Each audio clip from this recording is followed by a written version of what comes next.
Dear friends, हम देख रहे हैं सेट 2 आपका ईटीपी यानी एंटरप्रेन्योरशिप का, उद्यमिता का। और इसमें आपको बता दूं जो आपका जो पहले वाले सेट है, एक सेट जो आपका फर्स्ट सेट आया था उसको हमने सारे सॉल्यूशंस बना के डाल दिए, आप उनको देख सकते हैं। उनकी लिंक इसी वीडियो के डिस्क्रिप्शन बॉक्स में अवेलेबल है। पहला क्वेश्चन स्टार्ट करते हैं। निम्न में से कौन सा अवसर का प्रकार है? आपका सेट 2 का अकाउंटेंसी का भी हमने आंसर प्रोवाइड कर दिया है, उसको देख सकते हैं आप।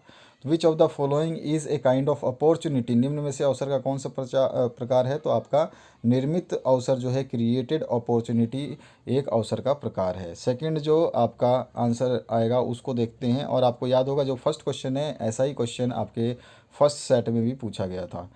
दूसरा है, बाजार मूल्यांकन के लिए निम्नलिखित में से कौन सी बातें आवश्यक हैं? Which of the following things are necessary to make for market assessment? तो मार्केट को असेस करना है आपको, उसके ऊपर जो आपको मूल्यांकन करना है। जैसे हम जाएं किसी चीज़ को देखें और उसके बारे में कुछ करें, तो हमारे को क्या है कि मूल्यांकन में क्या निकलेगी कि बाज़ार में पूर्ति भी ज़रूरी है, बाज़ार में मांग होना भी ज़रूरी है, और बाज़ार में प्रतिस्पर्धा यानी कि नेचर ऑफ कंपटीशन होना भी ज़रूरी है, ताकि प्रोडक्ट हमें सस्ते और महंगे दोनों मिल सके। तो उपरोक्त सभी आ जाएगा।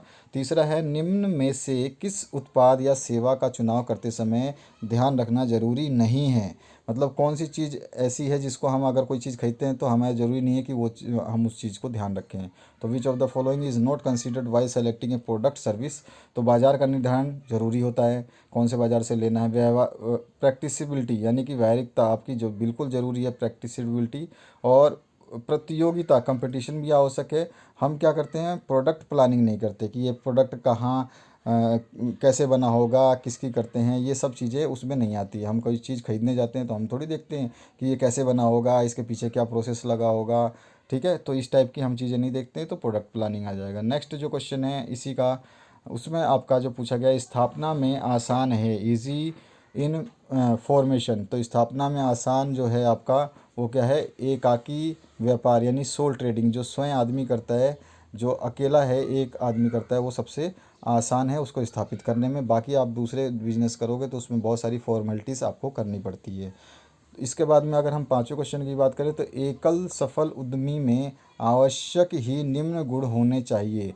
तो ए successful entrepreneurship must possesses the quality of the following. तो इसमें आपको क्या होना चाहिए, एक अच्छे एंटरप्रेन्योरशिप में लीडरशिप का गुण होना चाहिए, कंट्रोल कोऑर्डिनेशन होना चाहिए, और इनोवेशन यानी नव प्रयत्न होना चाहिए, यानी कि सब कुछ इसके अंदर होना चाहिए। तो ऑल आ जाएगा। सिक्स्थ क्वेश्चन है, व्यवसाय नियोजन का प्रमुख महत्व है। The main importance of business planning is. तो सबसे इम्पोर्टेंस क्या है, तो देखिए बिजनेस प्लानिंग का, इन अट्रैक्टिंग इन्वेस्टर्स यानी कि निवेशकर्ताओं को आकर्षित करने में। बिल्कुल सही बात है, आकर्षित तो करना ही पड़ेगा, नहीं तो बिजनेस नहीं चलेगा। दिशा निर्देश में, तो इन प्रोवाइडिंग गाइडलाइंस, तो गाइडलाइंस भी होना चाहिए, उसी के हिसाब से काम किया जाएगा।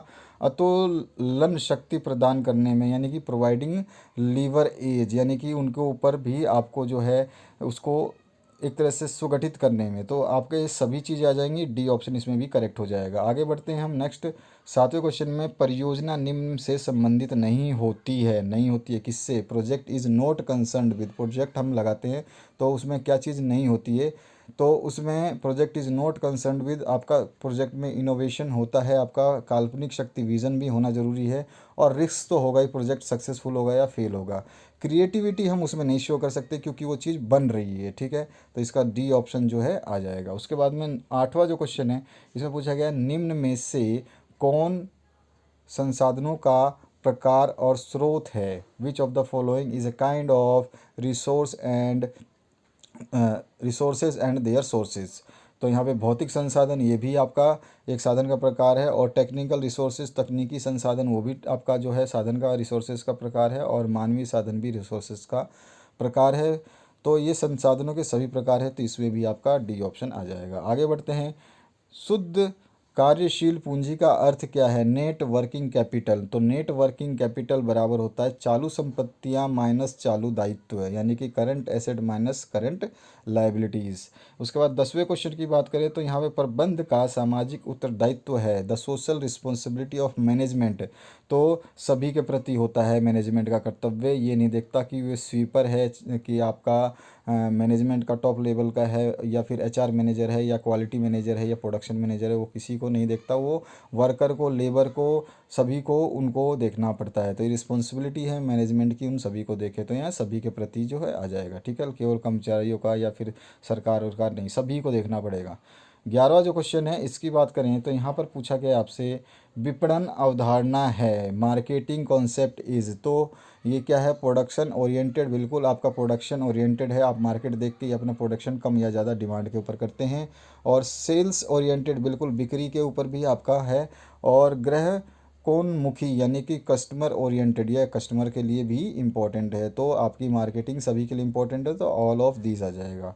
इसके बाद में 12वां जो क्वेश्चन है, अधिमान अंशों पर लाभांश दर होती है, the rate of dividend on percent preference shares is. तो प्रेफरेंस शेयर पे डिविडेंड का जो रेट होता है वो कैसा होता है, फिक्स्ड होता है, स्थिर होता है।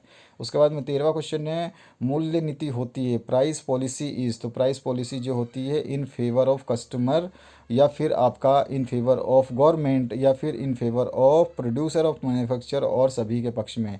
तो जी हाँ, बिल्कुल सभी के पक्ष में जाना पड़ेगा, कस्टमर के पक्ष में पहले होना ज़रूरी है। गवर्नमेंट भी देखेगी कि हाँ उसका मूल्य उतना होना चाहिए या नहीं होना चाहिए, और जो प्रोड्यूसर है, जो मैन्युफैक्चरर है, वो भी ये देखेगा कि जो मैं बना रहा हूँ उससे बहुत ज़्यादा कॉस्ट में तो नहीं बेच रहा हूँ, क्योंकि वो क्या है, उसके लिए मुसीबत हो जाएगी बहुत, जो है उसको नियमों का पालन करना पड़ेगा, तभी वो कॉस्ट बढ़ा सकता है।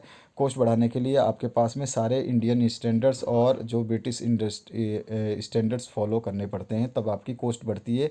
जैसे कि हम देखते हैं बाटा का शूज़ महंगा आता है, और आप जो नॉर्मल कहीं बाहर कोई भी शूज़ लेने जाओगे वो सस्ता आता है। तो इस शूज़ से ही आप समझ सकते हो कि हर चीज़ कई वैरायटी की आती है, ठीक है। तो यहाँ पे आपके सभी के पक्ष में आना पड़ेगा। निम्न में से कौन सा व्यावसायिक अवसर की पहचान को प्रभावित करने वाला घटक है, which of the following factor affecting identification of business opportunity.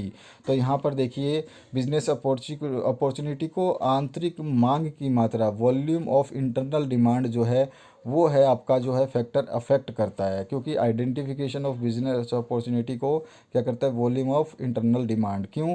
क्योंकि आपका जो आंतरिक मांग की मात्रा है वही जो है व्यावसायिक अवसर की जो पहचान है उसको प्रभावित करने वाला कारक है। यानी कि आपका मतलब वॉल्यूम ऑफ इंटरनल डिमांड का मतलब हो गया कि हमें मैन्युफैक्चर कर रहे हैं, और मैन्युफैक्चर करते समय हमें वो चीज़ नहीं मिल रही है, तो वो इफ़ेक्ट हमारे को करता है, हमारी जो अवसर है उसको प्रभावित करता है कि हमें अभी ज़्यादा बनाने का मौका मिला है और हमारे पास है नहीं। इसके बाद में 15वां क्वेश्चन है, बाजार मूल्यांकन को कौन सा तत्व प्रभावित नहीं करता, which element does not affect market assessment. तो आपका जो डिमांड है वो मार्केट असेसमेंट को प्रभावित नहीं करता, क्योंकि आपको जो डिमांड है वो मार्केट असेसमेंट अलग चीज़ है। मार्केट असेसमेंट जो है मार्केट की जो मूल्यांकन जो हम करते हैं कि मार्केट में क्या है और क्या नहीं है, उस पर डिमांड का कोई लेना देना उससे नहीं है, ठीक है, ये प्रभावित नहीं करता उसको। इसके बाद में हम बढ़ते हैं 16वें क्वेश्चन पे। तो इसमें से पूछा है, निम्न में से कौन नए उद्यम की शुरुआत की अवस्था नहीं है, which of the following is not a state of starting of a new venture. तो बाद की वृद्धि अवस्था, लेटर ग्रोथ, यानी कि आपने कोई चीज़ लगा दिया और वो चीज़ जो है वो आपके उद्यम की शुरुआत की अवस्था नहीं है, वो तो आपके बढ़ने की, ग्रो की अवस्था है, ठीक है।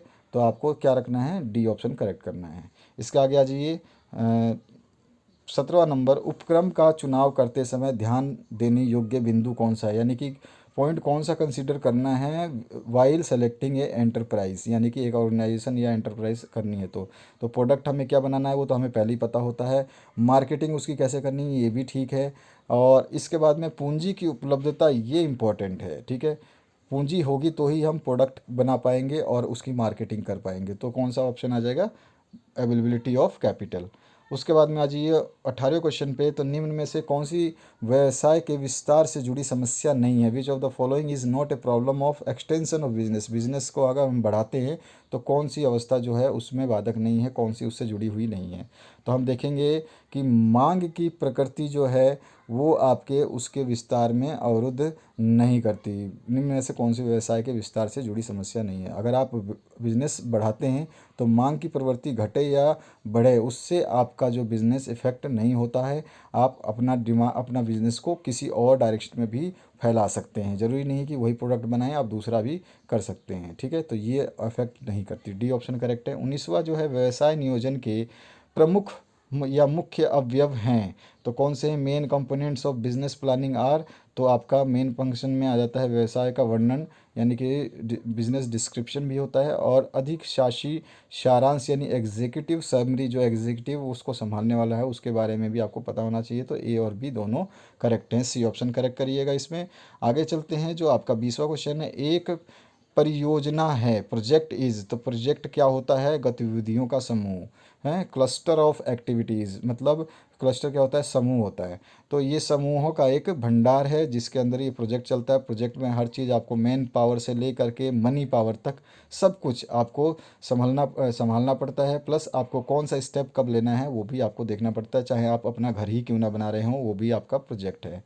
ठीक है, आगे बढ़ते हैं। नेक्स्ट रिक्त स्थानों की पूर्ति करते हैं। तो रिक्त स्थानों की फिलअप्स में जो है आपका वित्तीय प्रबंध यानी कि क्यों भरा है हमने? तो किसी भी उपक्रम की स्थायी पूंजी तथा कार्यशील पूंजी के लिए वित्तीय प्रबंध यानी कि पैसा बहुत ज़रूरी है भैया, तो फाइनेंशियल मैनेजमेंट यहाँ पे आ जाएगा। ठीक है, आगे बढ़ते हैं। कार्यशील पूंजी की प्रकृति कैसी होती है? तो नेचर ऑफ वर्किंग कैपिटल कैसी होती है? वर्किंग में है तो वो कैसा होगा? अनस्टेबल होगा, अस्थिर होगा, वो स्थिर रह ही नहीं सकता, शांत तो रह ही नहीं सकता। 23वां क्वेश्चन क्या है? वास्तविक विक्रय तथा समविच्छेदक विक्रय का अंतर सुरक्षा सीमा कहलाता है। ये आपने पढ़ा भी होगा आपका। और इसके बाद में अगर हम इसको इंग्लिश में पढ़ें तो the difference between actual sale and break even sale is called margin of safety. अब याद आ गया होगा आपको। ठीक है, आगे बढ़ें अब नेक्स्ट क्वेश्चन पे। तो मैं आपको एक चीज़ बता दूं कि जो भी इस पीडीएफ को चाहता है आंसर के साथ में, तो इसको डाउनलोड कर लेना, और जो इसका पासवर्ड है वो है 2728 2728 2728 याद रखना। जब आप पासवर्ड डालोगे तो ही खुलेगा ये पीडीएफ। तो आगे बढ़ते हैं नेक्स्ट क्वेश्चन पे। यहाँ पूछा गया भारत में प्रबंध जरूरी है आवश्यक है? आप दोनों में से कोई भी चीज़ लिख सकते हैं। जरूरी लिखेंगे तो भी सही है, आवश्यक है तो भी सही है। Management in India is necessary और कंपलसरी, तो दोनों चीज़ें आप अगर फिलअप से अगर आपको ऑप्शन देता तो आप तो कंपलसरी नहीं नेसेसरी चूज़ करते। ठीक है, ज़रूरी चूज़ करते। लेकिन अगर आपसे ये पूछ रहा है तो आप फिलअप्स करवा रहा है तो आप आवश्यक या कंपलसरी भी लिख सकते हैं। आपको जो अच्छा याद रहे वो आप लिख सकते हैं। आगे बढ़ते हैं। विज्ञापन खालिस्तान है, तो विज्ञापन क्या है?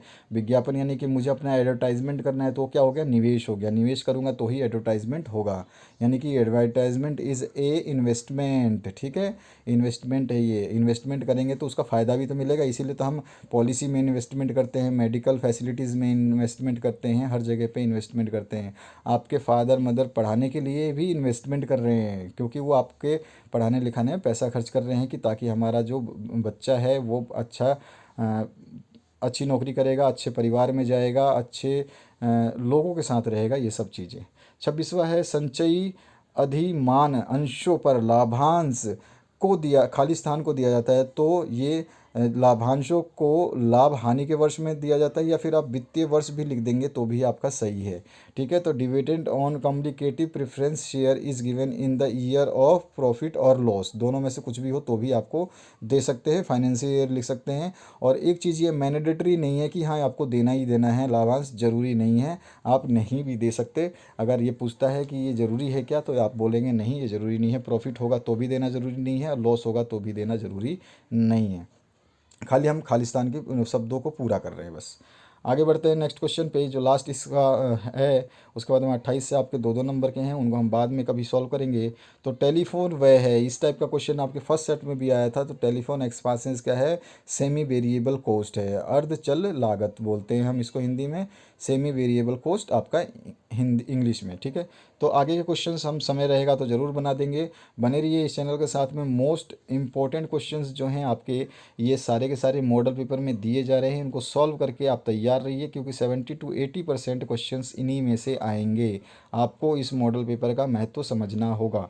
ठीक है। और बाकी आप इसका पूरा पीडीएफ जो आंसर के साथ में, अगर आपको ये आंसर डायरेक्ट ऐसे लिखे हुए चाहिए तो आप इसको डाउनलोड कर सकते हैं। और मैंने आपको इसका पासवर्ड भी बता दिया है, पासवर्ड ध्यान रखना है आपको, और पासवर्ड डालने के बाद ही पीडीएफ खुलेगा। Thank you very much for watching this video till the end. बने रहिए, शेयर करना हो तो करिए, और बाकी आपकी मर्ज़ी। Thank you very much.